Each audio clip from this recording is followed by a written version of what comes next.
บิ่งเลี้ยงไก่เป็นไร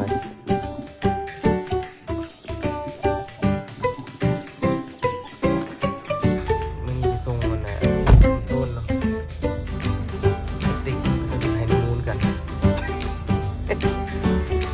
ขอยอกทุกคนจะเป็นงานแต่งเนาะงานแต่ง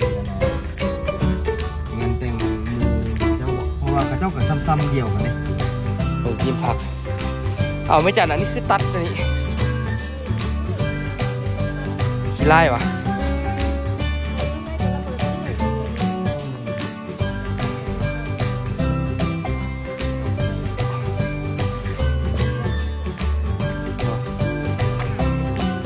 ที่เรามันยังอ่อนอยู่เอาอีกซะเดี๋ยวมันเร็วไปเฮ็ดแล้วก็ถมดินเฮ็ดซื้อห่วงเขาเจ้าเลยถมไปพุ่นตั้งแต่เนินพุ่นแล้วลงมาแถวนี้คือเพียงมืดแล้วก็ได้ตัดต้นได้ตัดสบายดีทุกคนสบายดีตอนเช้าเด้อโอ้ หนาวขนาดทุกคนเลยผมบ่ได้ไปใส่นะมื้อนี้อยู่กับออโต้ออกจากเพิ่นก็บ่ได้ให้ว่าซั่นดิให้แท้เห็นป่ะสอนหนังสือออโต้ได้ดิเห็นบ่อีจี้อยู่นี่นะทุกคนเด้นี่เด้ A B C D E F G H I J K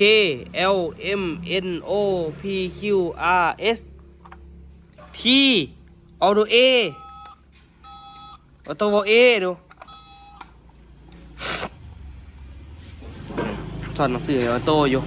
เอาโต้กับเฮียนนำก็เบิ่งนำบักดีแน่นอนสำนีนี่เขาเว้าอย่างเฮียนอย่างให้กันรู้สึกว่าเบิ่งดีอยู่อันนี้แม่ซุกซื้อให้ทุกคนซื้อให้โดนแล้วแหละเบิ่งใช้งานจนเก่าบ่ละ ใส่สอนออโต้ลิ่นเน่สอนออโต้เน่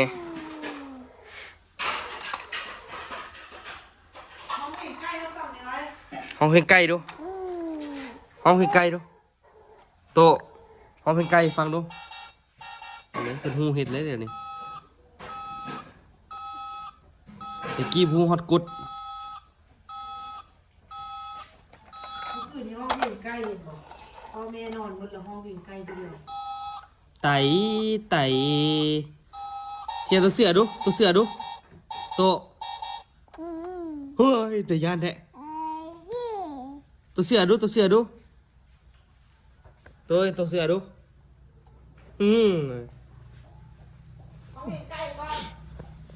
มาเขามาเรียนหนังสือมาเดี๋ยวขาตั้งกล้องมาเรียนหนังสือให้เดี๋ยวโตพวกนี้โต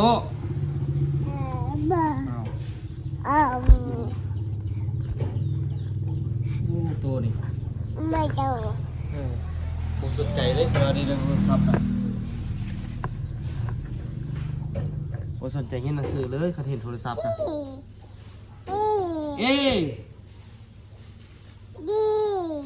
B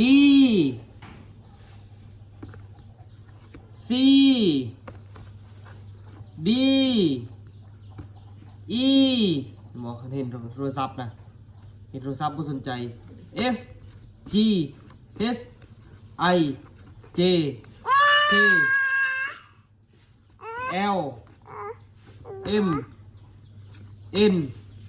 O ทุกคน P ไปได้อันนี้มา Q R ก่อน คันว่านะเห็นอันนี้แหละโทรศัพท์ตั้งแล้วเป็นบุญเบิ้งนะ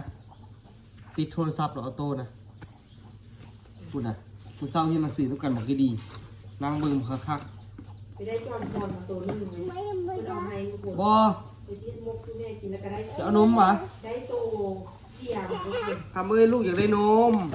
ผมฟ้าฟีโน้ตเอา เบยอ่ะ ได้จะเจียมมาสาม ในโทรศัพท์หรอก เช็ดมุกเจีย บ่อยากเห็นเท่าหนังสือ เช็ดมุกยุดเป็นยัง เบิ่งเลี้ยงไก่เป็นไร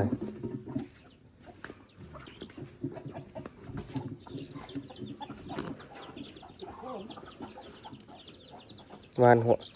านน่ะนะสาลีให้มันกิน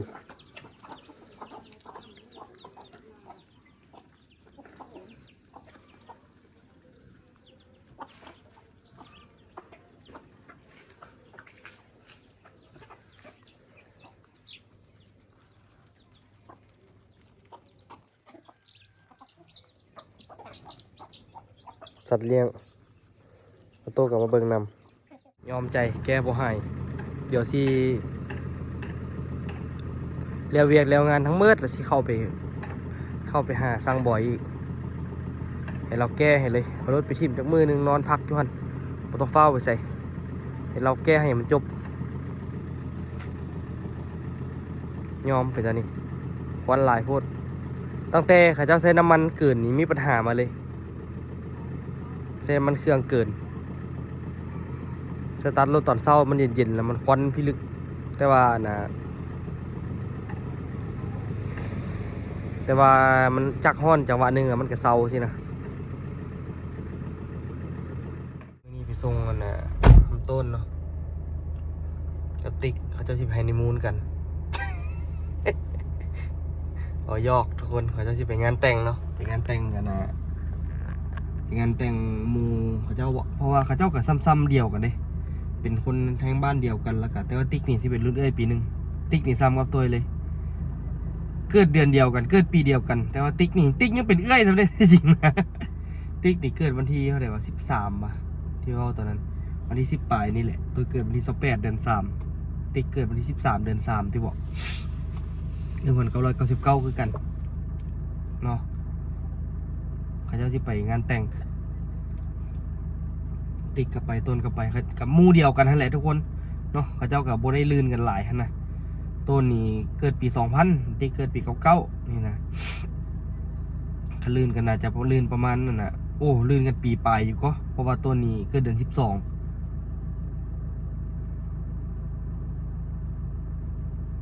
แม่นบ่วะแม่นละเกิดต้นเกิดวันศาสตร์ก็เกิดเดือน 12ทั้งกันนี้ได้เห็นนะว่าเกิดพากันเกิดเดือน 12เนาะ เดี๋ยวครับพระเจ้าเราสิไปครับบาทนี่มาส่งคำต้นเนาะทุกคนมาสิไปสิเมื่อเวียงไปงานแต่งคนวะต้นก็มาได้จักมือนึงแล้วก็กลับพอทันได้เห็นอย่างกินห่วมกันครับเมื่อวานได้กินปิ้งเป็ดน้ำห่วมกันอยู่หอมเดียวแหละ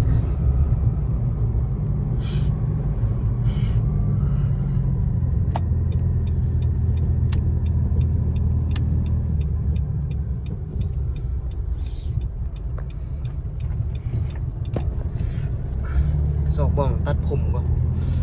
มันตัดผมก็ยากพ่อแม่พี่น้องยากกระดอกกระเดี่ยไผกระโบเปิดจากตัดผมจะโดนกระโบนี้บนตัดซองบุญเด้ทุกคนเขาเจ้าละพากันบ่ตัดผมบ่เฮ็ดหยังเลย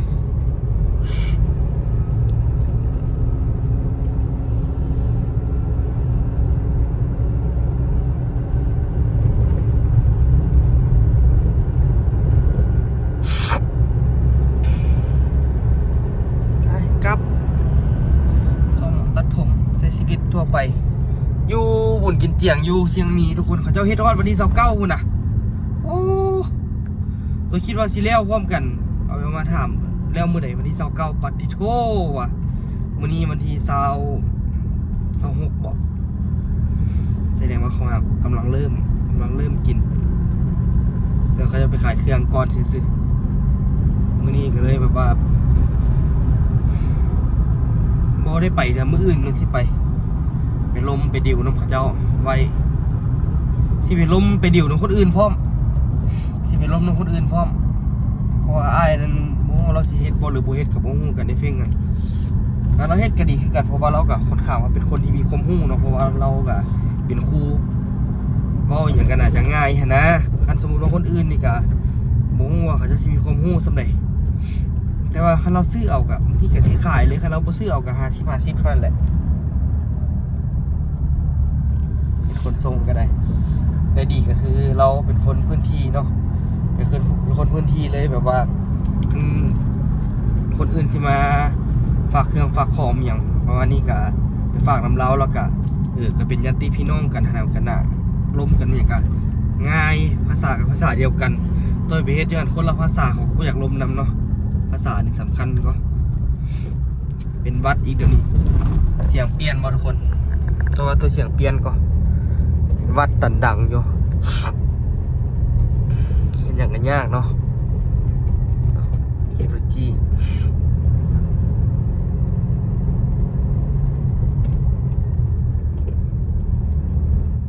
เงินแล้วทุกคนเอาต้นตาลไปใส่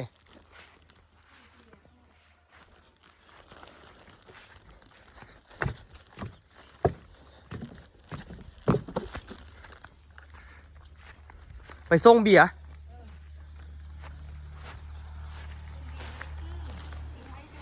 โอ้เขาเอาน้ำเฮาว่ะ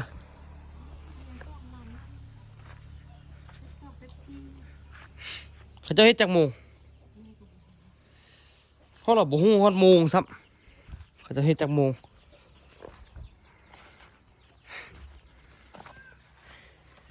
เบิ่งขนาดมันอันนั้นไม่จัดเนาะผักอันนี้ขนาดว่ามันนั่นน่ะยังบ่ได้ซื้อขึ้นจากเทื่อแล้วบ่นี่ ขนาดมันใหญ่ซ้ำนี่ก็ยังรู้สึกว่าคือน้อยๆอยู่เนาะคือยังอ่อนอยู่เนาะ ได้มาแล้วแก้เป่าแล้วมันแม่โคฝุ่นนั่น อืม พวกพักมันบ่จีนบ่หวานมันนี่มันบ่งามแล้วเราหอมดาบนี่ซ่อมสิขายหันแบบนี้เอาปุ้งเทปุ้งบาง ใส่ฝุ่นแล้วว่ะเฮารับ ยังเอาใส่ก็ได้นะผมตอนว่ามันลามมัน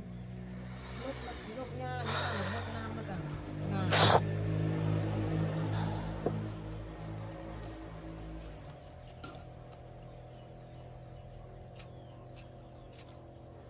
ได้แต่ซ้ำนี่ว่ะลูกออกมา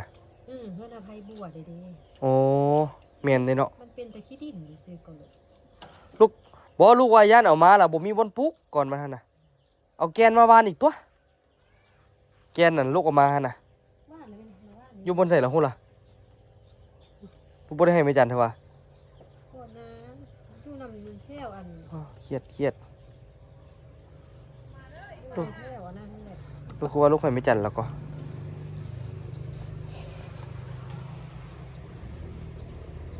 เอาไว้คั้นส้มกินเนาะ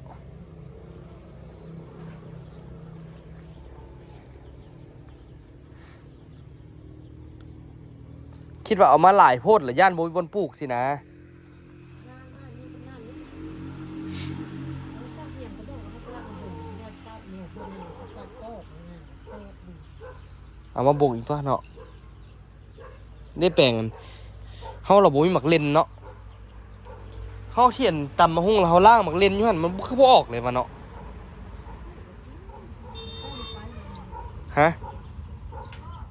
ไก่น่าจะซับเนาะสักปีส่งเปิงกินผักเอาไม่จัดอันนี้คือตัดอันนี้ มันเตื้อยมันนั่นแล้วแม่ตัดมัน ขี้ไล่วะ แม่นเขาเลื่อยมันแล้วมันเตื้อยเลยเดี๋ยวแม่ตัดมันแล้วตัดไปให้เข้ากันเลยแล้วเขาจะค่อยอันจีมหดให้มันเลื่อยออกมา ปรุงใหม่เนาะอาบก่อนแล้วไหมโอ้ข้าวปังก็พอได้กินเนาะคุ้มอยู่ได้ข้าวปังก็ได้ขึ้นมาคือว่าได้กินดีอยู่เมื่อวานใส่ข้าวเปียกก็แซ่บ เดี๋ยวทักปังเลยไหม กะละมังซักผ้าวะเอาจักอัน เดี๋ยวไล่ๆรถจะมานึ่งกินกับมกเลยทำจังโมงงานได้ดูอ่ะ10 โมงอีกชั่วโมงเรื่องนี้น่ะที่ได้ไปแล้วนี่ โอ้ย10 โมงไป11 โมงก็ได้ลูกไปห่วงนี่ที ฟ้าไปกินข้าวเขาไป พ่อไปกินข้าวซั่น เอา ไปซ่าเราเป็นอย่างไทยนั่น ฮะ เป็นเด้อเขาไปที่ดูค่ะ จานเราประทานกินเอาเดี๋ยวเลยล่ะ มักแต่เขาก็ท่านได้กินอยู่ว่าไม่จัด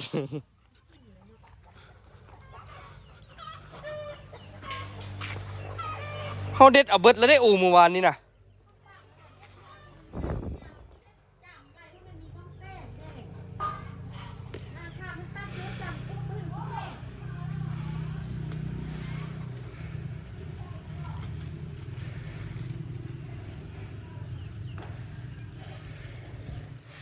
ผักปังทุกคน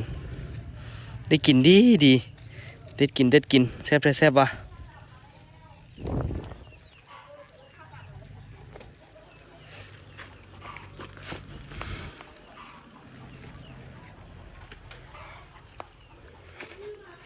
งามขนาด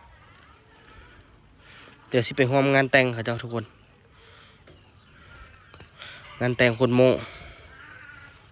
หักแพงกันนี่แหละบอลตัวไปเอาขี้งัวนี่แหละไปลากขี้งัวมาแล้วเมื่อกี้เอาไว้ให้ไปจันเซฟฝุ่น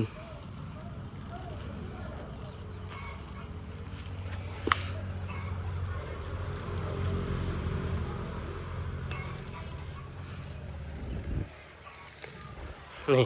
เก็บพอเก็บมามันก็ได้บอกหลายๆเด้เบิ่งคือมันน้อยๆบัดเก็บมามันอันนั้นมันกระโปงออกไม่เท่ากับกินไม่ได้กินเรื่อยๆอยู่หักปังก็ได้เดี๋ยวมื้อหน้าก็เก็บอีกโป่งอีกเก็บอีกโป่งอีกเก็บอีกสบายสบายปลูกผักไว้กินเองก็ได้แซ่บอีกผักสดอีกบ่ต้องได้กินผักเก่าเนาะกินผักสดทุกมื้อ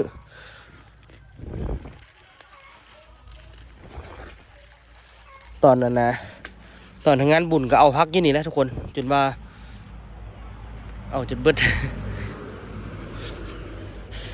มันก็ปงไว้สมควรในพักอันนี้ก็ได้กินบุเดียวปงบุเดียวปงพอแล้วแหละเอาคำโตกับมักกันมั้นี่ผักห่มหอกกันยาวละเอาโอ้หัวข้ามพักนะไว้นี่เด้อไอ้3 ถิ่มไปไว้ซะ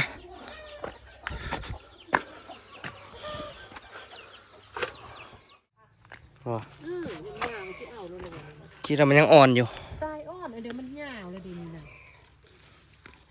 เอาอีกซะ มันยาวก็อันนี้น่ะ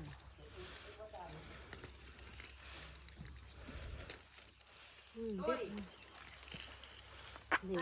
ตุ้ยเจ้าก็อาบก่อนแล้วไหมคอยข้าถ่ายคลิปอยู่ ยังโบแล้วเลยนี่เก็บพักอีกนี่ให้เจ้าอยู่นี่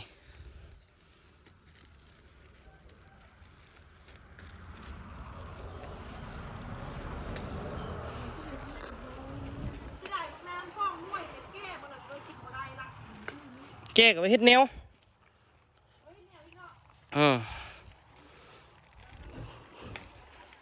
ปีนี้มันยอมหรอกบวบมันจันผมมีเวลาแล้วเนาะผมมีเวลาคือแต่ละเทือละยากทุกคนเลยเดี๋ยวนี้มันมีห้าน พอมีห้านแล้วได้เฝ้าได้เดี๋ยวนี้ได้เฝ้าในออโต้กับใหญ่มาสันเด้ถ้าออโต้ซ้ำมันนะซ้ำเกอร์ได้ยิงสบายนะไม่จันเนาะ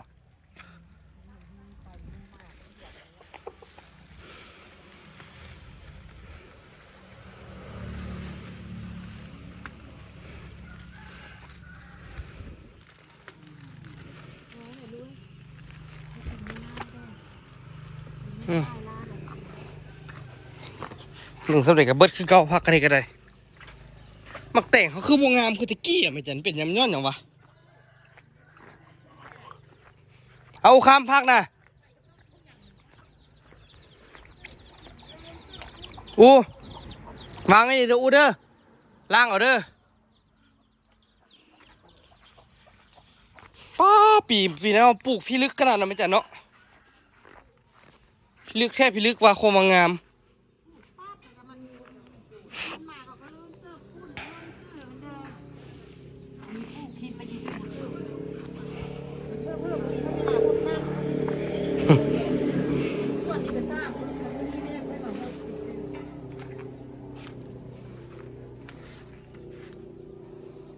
มีเวลาเพียนมาเลยเนาะ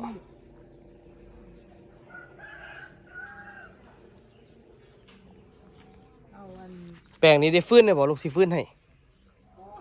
เสียหญ้าแล้วก็เสียหญ้ากันวะเสียแล้วดึงหญ้าเดี๋ยวออกไปแล้วกันใส่ระบบเขาบ่ได้ว่าฉีดยาเลยลูกเป็นคุดทุเรียนเยอะลูกมันแปลงมาก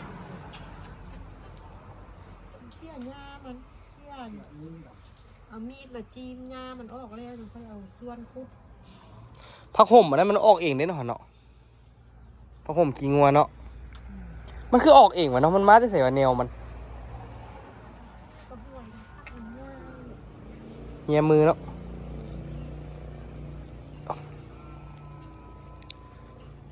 ขั้นว่านะเดี๋ยวผักบงเอายาวล่ะเฮ็ดจุ่มกินจุ่มผักห่มกิน เขาควบไหมกับมันเป็นดอกอันนี้เป็นการลูก อะไรจุ่มผักห่มกินใช่ไหม จุ่มกับมืออื่นมือหือก็เป็นจุ่มกายนั่นกับเป็นกินกับผมแม่ชิ้นลูกมา วันละจุ่มกิน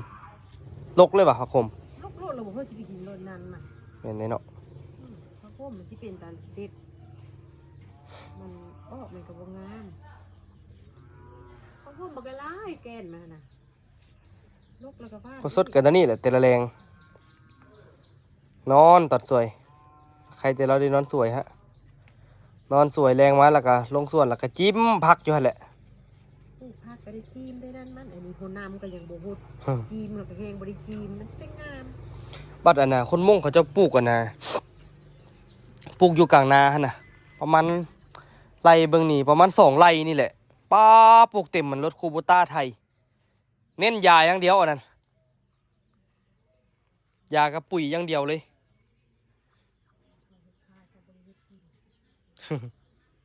กินเราก็บ่อยากเป็นเซิร์ฟ แมน เอาฟุ้นให้มาเซิร์ฟเอาฟุ้นเซิร์ฟแล้วกันหญ้าหกแล้ววันนี้นะงัวกินกล้วยงัวกินหญ้าให้มาขี้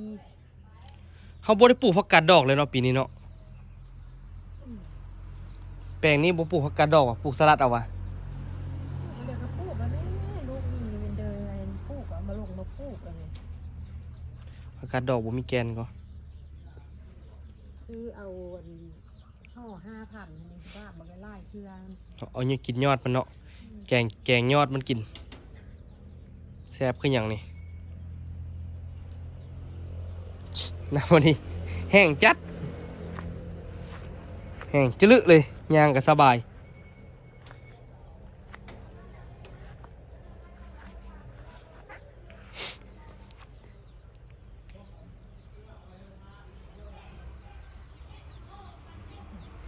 จิ้มกับโซซิแล้วทุกคนเลยมันเป็นธรรมดาเฮ็ดผักเฮ็ดเว้ากับผักกับมีนี่ก็ได้แต่ละมือคันเฮ็ดสวนได้เอาเวลาเอาใจใส่มันเอาแท้ว่ะเฮ็ดน้อยๆสำนี่แหละพอดีแล้วพองามละเฮ็ดหลายๆวันเวลา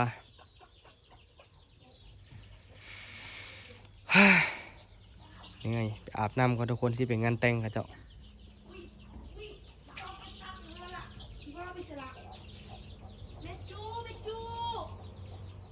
ผู้ค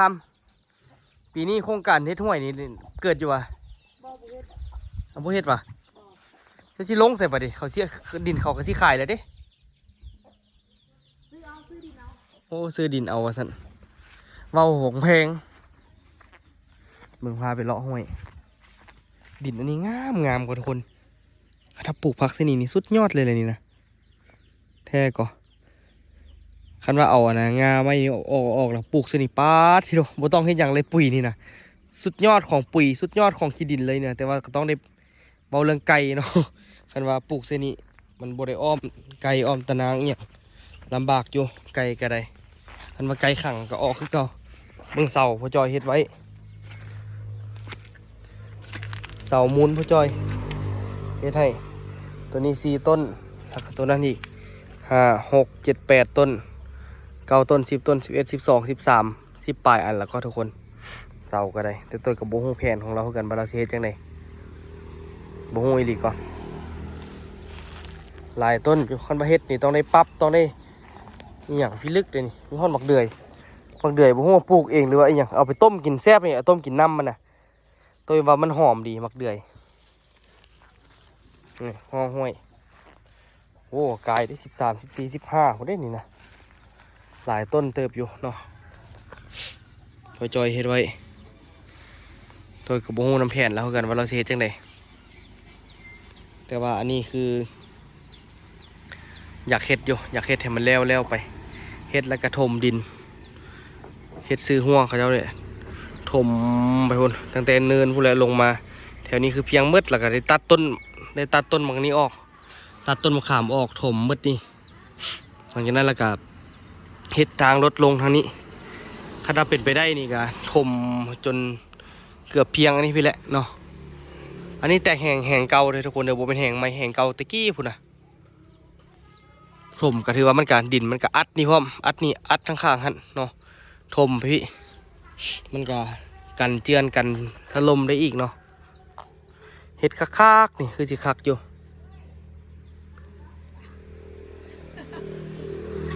เต็มที่แล้วทุกคนเนาะคันว่าเฮ็ดนี่โอ้โคตรคักเลยเฮ็ดบ่โอ้เฮ็ดว่าห่วยลงมาก่อนแป๊บนึง ไปอยู่นี่ก็ได้ บ่ลงมาก่อน ขาลูก ปักตานบ่ยืนบ่ ไปแล้ว ยาสนะบ่ต้องมาไปรถ ใส่บ้างเขาสิบลงทุนโบเสียเงินละ อันนี้บ่แม่นลงทุนอันนี้นะ โบมีเงินนน50 ล้านสิเลียววันนี้ บ่แล้วดอก 50 ล้านสิไปพอ เนาะ 50 ล้านบ่พอก็ดินมาถมนี่ก็ตีเวลาประมาณ20ปลายล้านถมนี่ซื้อแทงอีกโอ้เว้าบ่ได้เด้40-50 ล้านน่ะจะพอเด้คันเฮ็ดแล้วก็แล้วไปคันว่าที่จริงตัววางแผนหั่นน่ะคันเฮ็ดน่ะตัวสิเฮ็ดอันน่ะก็บ่ได้ปรับให้มันเพียงเลยดอกทุกคนตัวสิก่ออันนั้นอยู่แถวนี้ประมาณนี้แหละหรือประมาณเสานี่ก็ได้โอ้ยประมาณนี้ซะประมาณขวดประมาณสะพานนี่เลยก่อตั้งแต่นี้นะก่อตันนี่ก่อตันนี่ก่อขึ้นไปประมาณฮอดหญ้าหั่นแล้วก็ถมแต่ทั้งหน้าหั่นนะถมปรับให้มันเพียงก่อแต่นี่เอาระดับอันน่ะระดับกับเอาความสูงประมาณซ้ำตัวนี้เลยซ้ำพื้นตัวนี้เลยแถวนั้นก็เช็ดเป็นนั่นนะแต่เลยลงเบาะเลยจังไดแต่ถมนี่คือสิบ่ได้ถมขึ้นสูงซ้ำทั้งหน้าดอกคิดยากอยู่เลยเนาะคันว่าได้ปรับขึ้นนี่ก็สูงเติบอยู่นี่ต้องได้ก่อขึ้นสูงเติบอยู่คันเอาฮอดนี่ก็ยากอยู่เพราะว่าเขาต้องได้ขี่รถตรงนี้หรือว่าต้องปรับเสียงมานี่อีกวันหนึ่งว่ะก่อขึ้นมาอีกถมมานี่โอ้บ่เป็นธรรมดาเนาะแต่ว่าก็แปลงพักกันก็ต้องได้ถมก็คันว่าได้ถม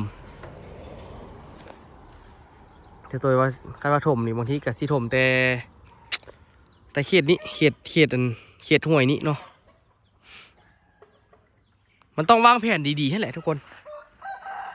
ถมแต่เขตห้วยแล้วก็ทางนั้นก็ก่อขึ้นก็ได้คือกันพอให้มีทางลดลงเนาะดินอันนี้บ่แม่นดินเฮาดิเบิ่งเฮ็ดบอลจัดรถเฮ็ดหยังกะเฮ็ดอยู่ข้างๆนี่เฮ็ดอยู่ดินเขาเจ้าว่าซั่นซะบอลจอดรถแล้วก็เฮ็ดโตเฮ็ดตังให้ดินเขาเจ้าคันเป็นดินเฮานี่โอ้บ่กังวลละอันนี้นี่สิเป็นจังได๋ก็ให้มันเป็นไปแต่ที่จริงคันปรับดีก็ดีไปเนาะ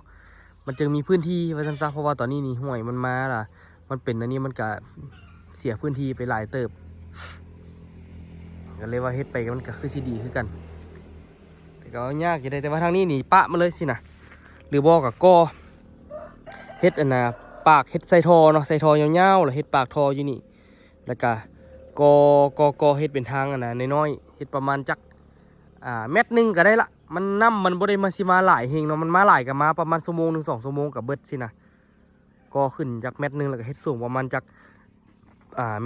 m เอ้ยบ่สูงโพดบ่1.50 m ประมาณ1.20 m ก็ได้สูงขึ้น1.20 m เฮ็ดปากออกจากปากท่อหั่นแล้วก็ทางนี้ก็ถมอีกพื้นที่นี่ก็ถมอีกบอนนี้ก็เฮ็ดเป็นบอนจอดรถอีกได้อีกนี่นะข้างหน้านี่นะถมโค้งไปคนเฮ็ดบอนจอดรถอยู่นี่ก็ได้อีกคือกันว่าซั่นซะโครงการมันก็หลายอันอยู่แล้วคันว่าเว้ามาก็ได้เนาะ โครงการหลายเสียห่วยนี่ก็บ่ได้เฮ็ดจักเทื่อหลายอย่างคิดเองเว้าเองแต่ว่าเบิ่งปีหน้าที่มานี่บ่ฮู้สิเป็นไปได้บ่คันเป็นไปบ่ได้ก็บ่ได้เฮ็ดคันว่าเป็นไปได้ก็บ่ได้เฮ็ดเพราะว่าปีหน้าเป็นปีที่แบบว่าตัวว่ากับอูว่าสิบ่ลงทุนหยังเทื่อสิโจะก่อนปีหน้าสิหาเงินใช้หนี้ก่อนพอคู่มือนี่เฮาได้เงินแล้วเฮาไปเฮ็ดนั่นเฮ็ดนี่มันจนแบบบ่มีเงินหั่นน่ะทุกคนที่จริงเฮาก็หาเงินได้อยู่ก่อตัวกับอูหาเงินได้อยู่ต่างแต่ว่ามันมีแนวเฮ็ดหลายโหดซื่อๆเนาะ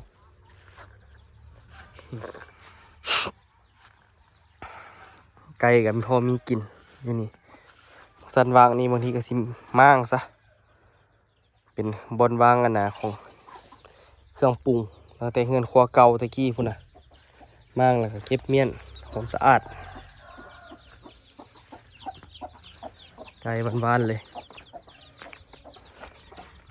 แต่ว่าตูบนี่เสียดายอยู่ตูบตัวนี้คันถมกับมันเบิดคือกันเลยที่จริงตัวว่าคันถมประมาณซ้ำนี้ก็ดีคือกันประมาณซ้ำนี้สูงประมาณซ้ำตัวหน้านี่เนาะก็โอเคคือกันให้มันมี2ระดับทางหน้าเขากะปรับลงเขาจะไปให้เฮ็ดแห่งเครื่องก็สร้างกะเฮ็ดทางเจิดลงในนึงก็ได้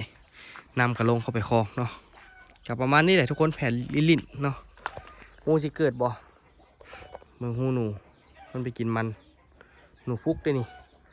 ฝากทุกคนติดตามเลยทุกคนนะไปเจอกันคลิปหน้าทุกคนสู้สุดใจ